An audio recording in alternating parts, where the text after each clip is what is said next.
Des Gamermat sur ce nouveau podcast des mobilités consacré aujourd'hui au quotidien, toujours avec une anecdote que j'aimerais te raconter qui m'est arrivée là, c'était hier, et je me suis dit que ça pouvait faire l'objet d'un podcast intéressant. C'était de savoir en fait comment réagir en cas de service ou d'arrêt qui n'est pas desservi. Alors là, on va aller de façon plus générale pour que ce soit plus clair pour toi. C'est de se dire en fait quelles sont les étapes qu'on est amené à faire en fait, soit à l'exploitation, ou c'est là plutôt dans le cadre des personnes qui sont d'astreinte, ou même à l'exploitation quand c'est aux horaires d'ouverture de bureau. C'est de savoir en fait comment réagir quand lors d'un service on sait que un horaire par exemple ne sera pas réalisé, ou par exemple un ou plusieurs arrêts non desservis. Alors avant de commencer, j'aimerais juste te dire que souvent c'est important de se mettre à la place du client et ou du conducteur, de la conductrice. Et c'est là en fait que tu trouves en général des bonnes idées. C'est te dire par exemple, là je vais prendre le cas de ce qui s'est passé hier, mais avant je vais juste peut-être préciser les étapes. Comme ça on rentre après dans toutes les étapes pour que tu puisses en fait avoir des idées. Alors les 3 grandes étapes pour moi en fait, c'est de s'informer déjà de la situation. Ensuite, 2, je dirais de communiquer, et ça c'est très important, et en 3, de s'interroger. Donc on va commencer tout de suite par s'informer. Alors des fois c'est un peu par hasard. Hier par exemple, j'étais sur la commune de Landéda et j'ai vu à un endroit qu'il y avait une route barrée. On était dimanche et je me suis dit si la route elle est barrée, là il était je crois aux alentours de 18h30. Si elle est barrée à 18h30 un dimanche, c'est qu'elle sera barrée également le lendemain matin, sachant que sur cette route, il y a un car qui passe tous les matins. Donc c'est la ligne, pour info, 2013B, Landéda-Plage, pour aller jusqu'au collège de la Nice. Et là, donc, je me suis dit, là, il va falloir s'occuper de l'information, parce que si la route est barrée, elle sera aussi barrée demain matin. Bref, j'ai pris le temps de faire quelques photos vite fait, bien fait. Et après, donc, quand j'ai eu l'occasion de revenir chez moi, parce que, en fait, t'es peut-être pas au courant, moi, je travaille, en fait, beaucoup de façon autonome. Donc, en fait, je suis souvent, quasiment tout le temps, en fait, en télétravail.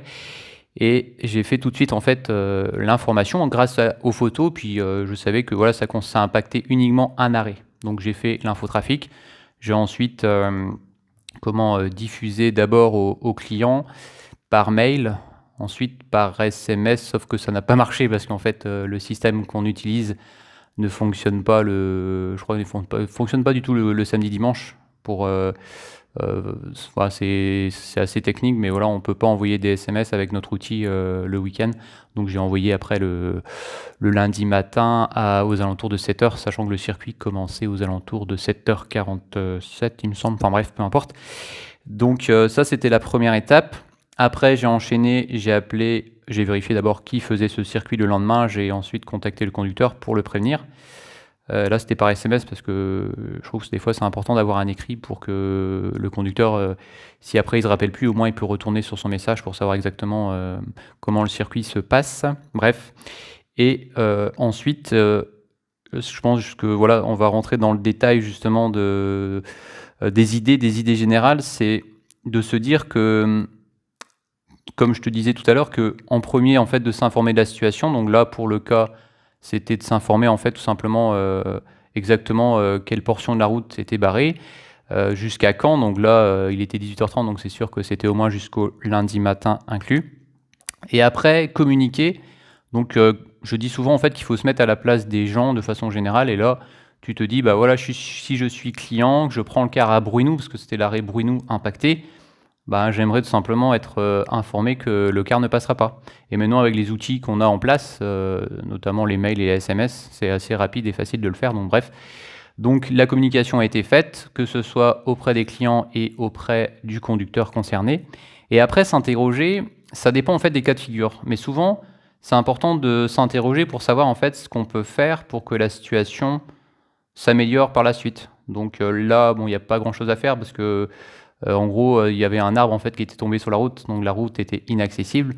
Donc s'interroger pour savoir comment ça se passe bien la prochaine fois. Je sais pas comment en fait, parce que voilà, si l'arbre il est tombé au sol, ça sera pas des personnes de l'exploitation qui vont aller sur place libérer la route, ça c'est une évidence. Mais parfois en fait, dans certains cas, dans certaines situations, je vais te citer d'autres exemples parce que ça peut te parler en fait davantage. C'est que des fois, ça arrive en fait tout simplement que ce soit nous à l'exploitation qu'on fasse des erreurs ou des fois aussi la personne qui est au volant et de se dire tout simplement bah, comment on peut améliorer le truc en fait quoi. C'est-à-dire que, alors on va prendre un autre exemple concret, c'est que un conducteur qui vient de rentrer dans la société fait un service de renfort et puis sur ce service de renfort qui est un peu particulier, il faut passer par exemple par la route touristique de Paluden pour ensuite aller vers Brest. Et ben, c'est vrai que s'il ne regarde pas, s'il n'est pas attentif au niveau du SAEIV, il va peut-être prendre la route principale et se tromper.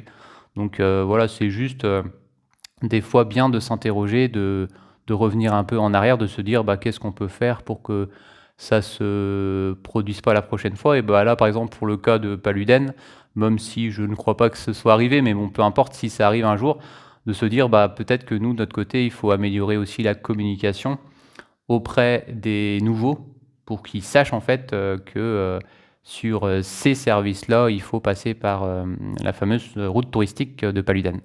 Voilà, c'est un exemple comme tant d'autres en fait. Et le plus important, c'est ce que je répète et je dis souvent à toutes les personnes que j'ai l'occasion de rencontrer en fait, que ce soit des équipes en interne ou même à l'extérieur, c'est que le plus important, en fait, c'est la communication. Parce que si, en tout cas, on sait les choses, et si on ne communique pas, c'est clair que là, ça devient un problème, parce que voilà, c'est important de le faire et qu'il faut... et je pense que c'est...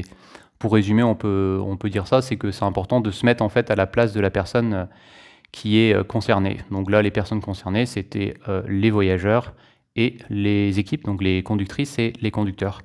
Voilà, donc pour résumer, il y a 3 étapes. Donc déjà, s'informer quand il y a un événement qui se produit.